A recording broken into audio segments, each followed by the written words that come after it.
Excuse me, Mr. Geo. Yeah, what's up? What does it take to become a champion? You gotta dream, you gotta think, you gotta act, you gotta ball, you gotta bleed, and most important, you gotta believe. You gotta dream like a champion, think like a champion, act like a champion, say I'm a champion. Soar like a champion, bleed like a champion, look in the mirror and believe you're a champion. You gotta dream like a champion, think like a champion. You're tuned in to IChampionHealth Chats, the podcast for amplifying community voices and advancing health for all in Lexington, Kentucky.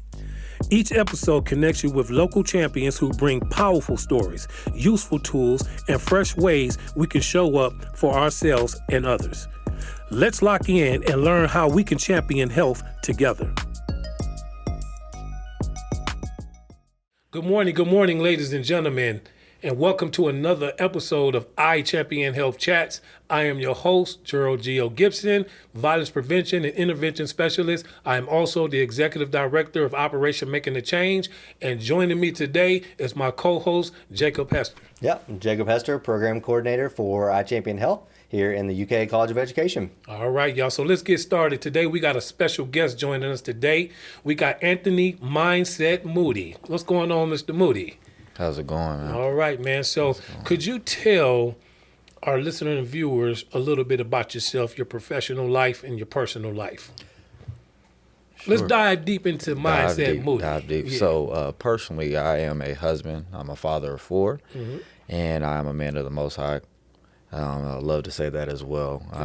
Now, professionally, I'm a licensed professional counselor associate, which means I am a mental health therapist. I'm still working towards my full licensure. It's a hefty process. You have to be supervised for at least 2 years, have 4,000 hours, pass a national exam, and then also go through an approval from the Licensed Professional Counselor Board here in Kentucky. So I've been licensed since last February 2024. I have been a counselor for a little bit over 3 years now, so I've been in mental health officially for a little bit over 3 years. But prior to that, I have 10 years of accounting experience. So I was an accountant on my way to become a CPA. Life happened, and that's kind of how I got here today. So you good with them numbers too? Oh, yes. So, real quick, Mindset Moody, that is a very catchy title, very catchy. How did you come up with Mindset Moody? I guess the backstory behind that is when I published my first book called The Mindful Moody Mentality. I was focused on how to become a new person with a new mindset. And I started to really have my roots when I went to counseling for the first time back in probably 2016, going through a lot of life changes. I was working, I think, 2 jobs at the time. I was at a Fifth Third Bank, the world headquarters, as a mid-level accountant, working 50, 60 hours a week. I was stressed out, found myself having panic attacks, anxiety attacks. My wife was going through postpartum depression at the time. And I was like, man, I need to do something different. So I went to therapy for the first time. So when I was trying to make this transition from accounting officially to counseling, I was like, man, what's kind of a good way to remind myself of who I need to become? And I'll start focusing on mindset. And Romans 12:2 spoke to me. Yeah. And I was like, you know what? I could become a new person with a new mindset. Yeah. So Mindset Moody is a reminder of the change that I've went through, the growth that I've experienced, and then also it's just catching out with, my profession. Amazing backstory. Amazing. Yeah, I'm curious about this transition from, training to be a CPA into the mental health field. What was that transition, and how's that been? Again, kind of thinking about mindsets and shifting from something that seems so kind of cut and dry into this kind of more touchy-feely world. For sure. So a lot of it has just been just the Most High God. I can't take credit for it at this point. Who would have ever thought that I would have been a therapist? I never would have thought that. So from the time I was probably in 7th grade, there was this program. It was called the Young Scholars Program at St. Clair Community College from my hometown, Dayton, Ohio, the great Gem City, Dayton, Ohio. Okay. Shout out to Dayton. Yes. And they was like, well, what do you want to do when you grow up? I was like, I'm going to be an NBA player. I was probably only like 5'2" at the time. I was like, be realistic, Moody. I was like, I'm going to work for an NBA team. It was like, be realistic, Moody. I was like, all right, I don't know. I didn't know what I wanted to do with my life. At the time, I only had 3 goals. if you all remember the DuPont registry magazines with the cars and stuff like that, I was like, I need a Bentley, I want a Rolex, and I want enough money to do whatever the heck I want to do with my life. Right. And they was like, no, you have to be realistic. So I was like, okay, well, I like math, I like numbers. What's something I could do is pretty easy, and it turned into be accounting. And people said, well, that's one of the hardest majors outside of like nursing and passing the bar for being a lawyer. I was like, well, whatever. And from that point, I stuck to it. I had a opportunity to work for some really, really great companies at the time, but it just wasn't aligned to my life purpose. And to be honest, I was really great at it, but I was miserable. So that was a lot of the reason for me trying to figure it out. And then during the pandemic, I lost a job, ended up being a stay-at-home dad for a year. And during that time, I was really thinking about, like, what can I do with my life that's something that I would love to wake up and do every day. Yeah. And at first, that was motivational speaking. I was like, it would be really cool just to read books, learn, and just teach people, because at my heart, I've always loved to teach. I was a peer tutor all through undergrad, so I got paid to tutor people. I was like a teacher assistant when I was through my undergrad at Kentucky State University. And it just kind of naturally progressed to, well, what can I do with that? When I got my life coach certification, and then I enrolled into the clinical mental health counseling program at University of Kentucky. Actually, it was a process, of course. So I applied in December 2020, early spring, had interviews, got accepted into the program, started August of 2021, graduated 2 years ago. And that's kind of, I guess, the long story short version of how I made the transition. Amazing, amazing. Stay-at-home dad. Shout out to all the stay-at-home dads. An author. You're good with numbers. Man, what a journey. So my question to you, you're active in the community. And what is the hope that you have for the community moving forward within the 3 to 5 year range? You know, what is the goal? 3 to 5 years. By that time, I'll be fully licensed. That's my goal. So that way I can actually start my own private practice. That's kind of the end game for me. I've always had an entrepreneurial type of, I guess, mindset, I guess to play on the word.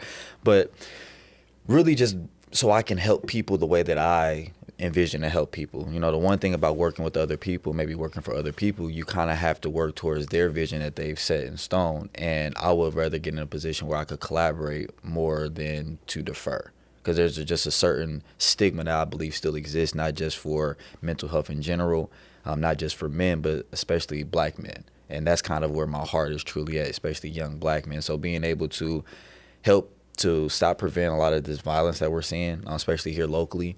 So I've been able to work with One Lexington, as far as learning more about the gun violence, domestic violence as well. But just realizing that a lot of men, especially young men, don't have a lot of safe spaces just to talk.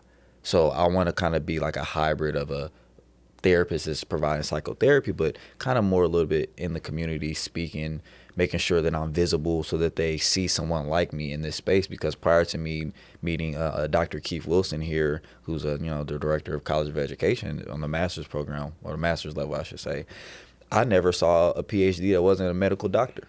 So that changed my life.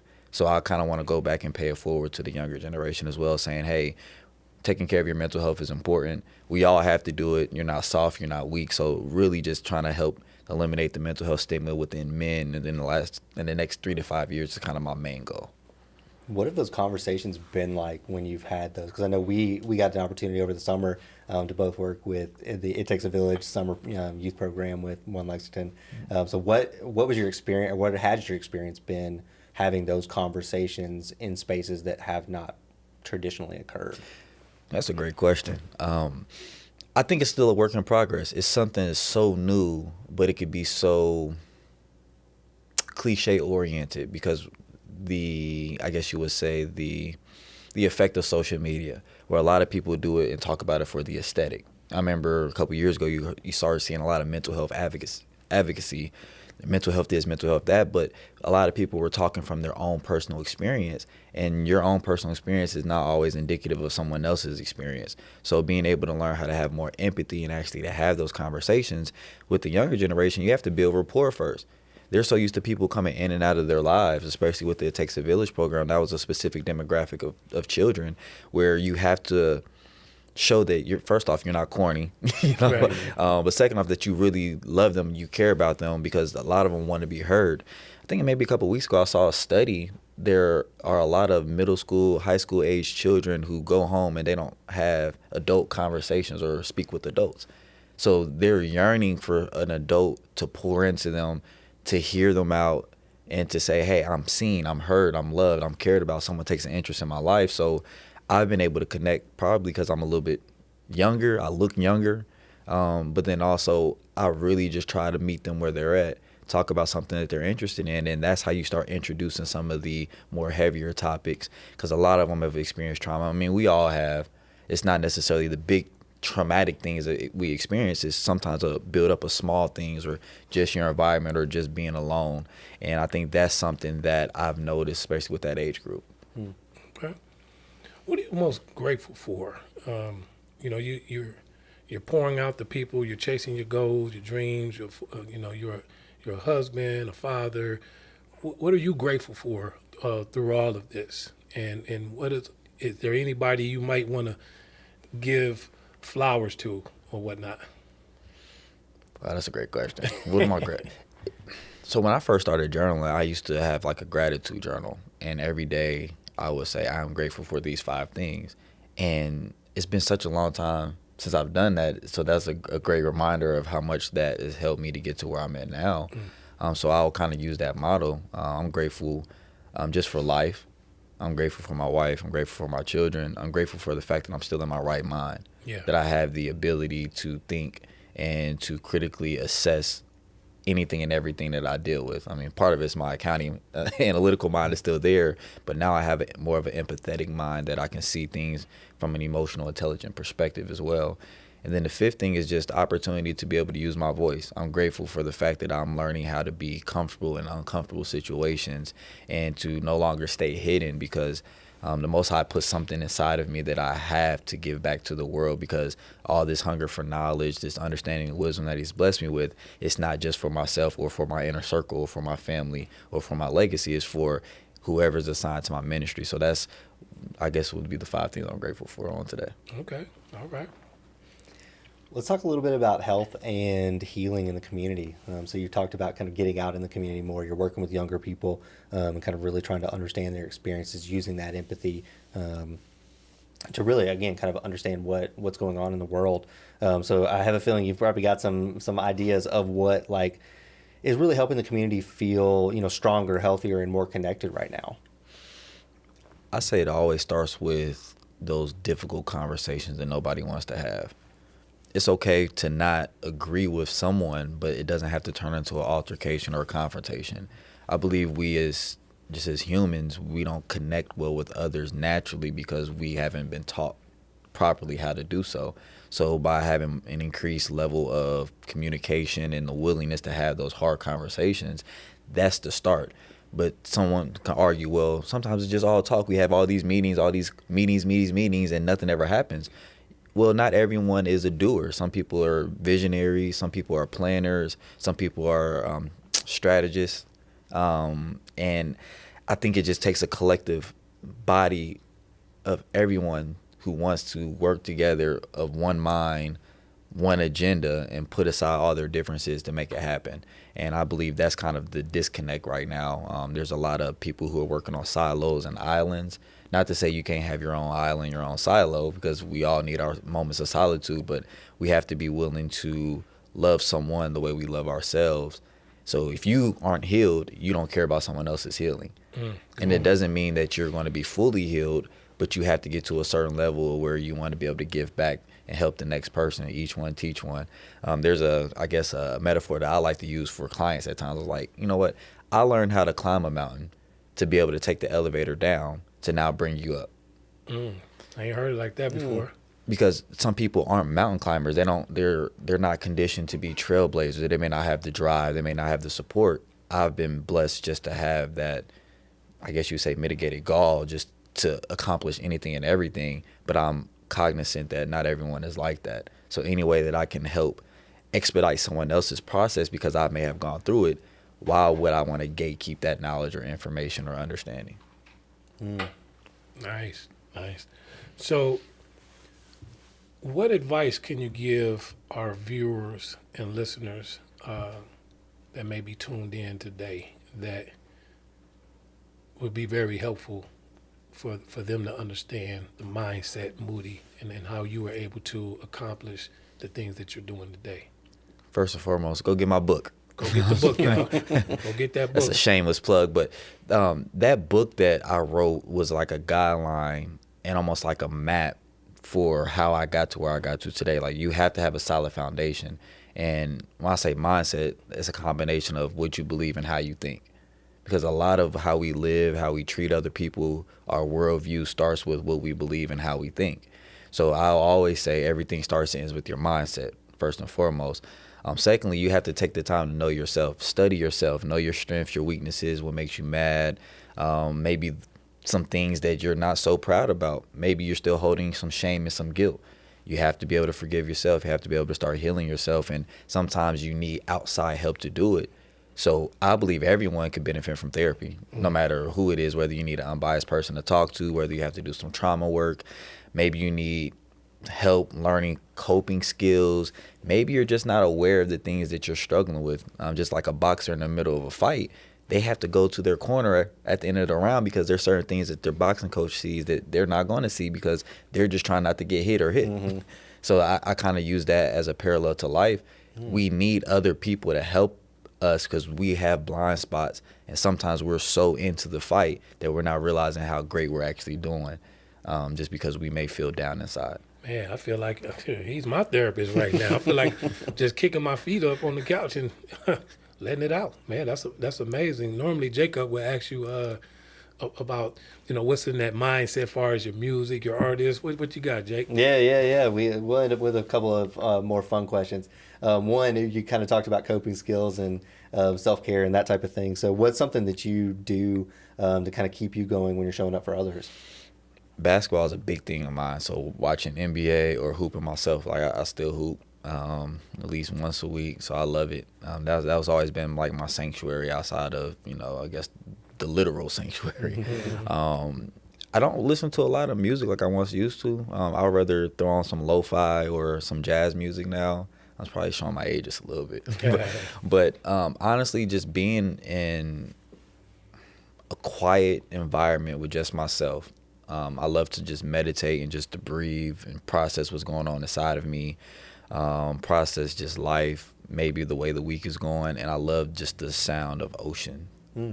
So the ocean waves is just very calming to me. And I guess even now I love to take an occasional nap. Okay. I'm still a napper at 37. I'm like, if I can get a nap in today, I'm gonna get one. Yes. No, so you mentioned you don't tap into music too much, but do you have like a song or an artist that you may tap in when you need like a pick me up or maybe a calm down? Wow. Honestly, no, not anymore. Formerly, I guess you would say I had like 3 artists that I would listen to. I used to listen to a lot of Nipsey Hussle, T.I., and Future. Now there's an artist named IChampionHealth. There's one, Ivy the Servant. He's really good. And those are probably about then one, Gazelle. Just kind of music that I've somewhat relate to, people who, for different walks of life, before I really, I guess, came into, the Most High and kind of growing in that aspect, I did listen to a lot of Future and Nipsey and T.I. But really just, I'm not going to lie, like, I just love the saxophone. Like, the saxophone calms me down, kind of like, I guess you would say David was playing a harp for Solomon, whatever. It's kind of like, for Saul. But I like to be by myself to reset and recharge because my social battery gets low quick, especially when you're working with 4, 5, 6 people in a day. You have back-to-back sessions. You never know what each session is going to be like. Sometimes it's hard to decompress. Sometimes I don't want to hear anybody talking. I don't want to hear any noise. I just want silence. So I think that's what kind of helps me. But yeah, hopefully that answers, because a little bit of a long-winded question. But I had to think about it. I was like, I really don't listen to music like I once used to, and I used to really love it. Yeah. Judging on your response there, what about John Coltrane or Love Supreme? Some of the older music. If you love the saxophone and kind of the spirituality aspect of it, if you've not tapped into a Love Supreme, that's my recommendation for you. Okay, duly noted. Yeah. One other question we got for you. Obviously, the podcast is called IChampionHealth Chats. So we ask each guest to fill in the blank on this sentence. So I champion health through, or I champion health by. Breaking the mental health stigma that exists in the world. Deep. Okay. So if people wanted to go find your book, get in touch with you, how do they find you? Almost everywhere I'm Mindset Moody. So if you just put that into Google, that might come up. Okay. I used to Google myself when I was a kid, just putting Anthony Moody a lot. Yeah. Now the fact that I actually pop up is kind of dope. Yeah. Yeah. I'm on all social media platforms for the most part. The best way, I guess, is probably my link tree. So it's like linktr.ee/mindsetmoody. Okay. So that gives you a one-stop shop for all of my social media platforms. Some documentary that I was recently featured in, access to be able to buy my book. I have an ebook version as well, but you can find that on like Amazon or wherever you get your books from.